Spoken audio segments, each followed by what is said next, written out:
A month into the government shutdown and SNAP benefits have been paused. With many Americans being affected, there are organizations that have stepped up. And now Contra Costa County is preparing to help support residents affected by this cut. For more, we're joined live on the KCBS Ring Central Newsline by Gioia, District 1, Contra Costa County Supervisor. Good afternoon. Hi, Liz. Thanks for covering this important topic. Of course. So tell us, how is Contra Costa County expecting to help out its residents that have been affected by the SNAP cut? And for those who don't know, SNAP is the federal program's supplemental food program. So what are you planning to do? Correct. Well, there's over 100,000 county residents, and 55% of them are children and seniors, which is about 60,000 families that rely on this very important food benefit. It provides the opportunity for families to support themselves by going to local markets and buying their food. And the federal benefits in Contra Costa are about $21 million per month.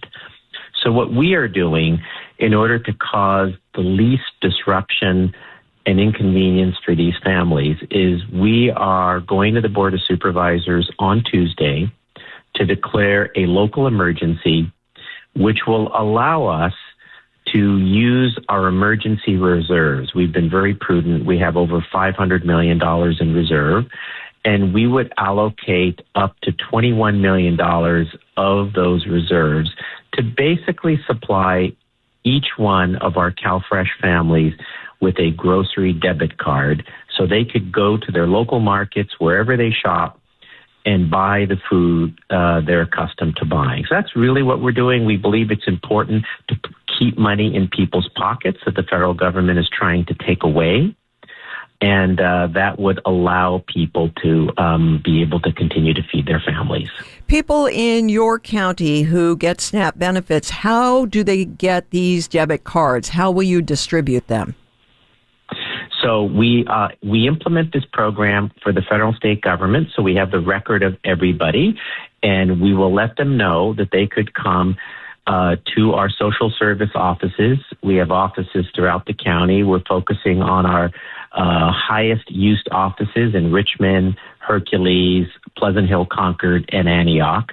So people would come into the office and provide their identification that they're a CalFresh enrollee and get the debit card.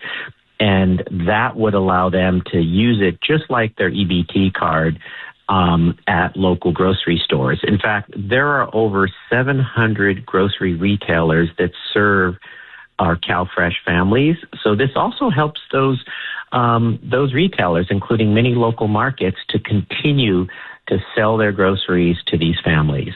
And I'm not sure how many federal workers are in your county, but as we know, federal workers that are no longer being paid are also being stretched. Any assistance for them? Yeah, a couple things. These same social service offices, starting tomorrow, will have food boxes available for needy families. That means families that may not be eligible for CalFresh, but still have food needs.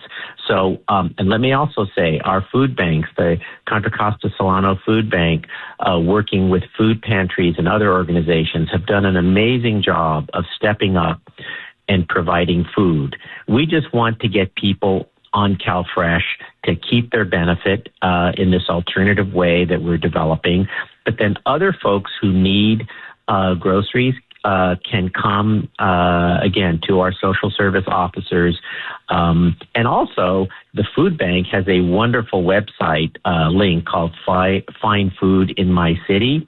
And if you go to that Find Food in My City link, you will get a list of every food distribution location in your community. So I think there's really a great effort going on between food banks, there's churches, nonprofits, but we felt it was important for us to reduce the demand on the food bank by trying to replace the benefit with this $21 million appropriation. Now, I will say this. We don't expect that we will get reimbursed from the federal government, unfortunately, but obviously we're calling on the federal government to to stop this shutdown and to get the food and other benefits back to communities. There's many negative impacts from closing the government. This is only one of them. And our piece of it is to have as least impact as possible. And again, the majority of individuals who get this benefit are children and seniors, and they're being dramatically impacted by this. They're having money stolen out of their pockets, and until the federal government steps up, we're trying to figure a way to help people. All right. Well, I really thank you for sharing this important information, how you are helping those in Contra Costa County. Thank you for your time this afternoon. Thanks. Thank you. Bye. That is John Gioia, District 1, Contra Costa County Supervisor.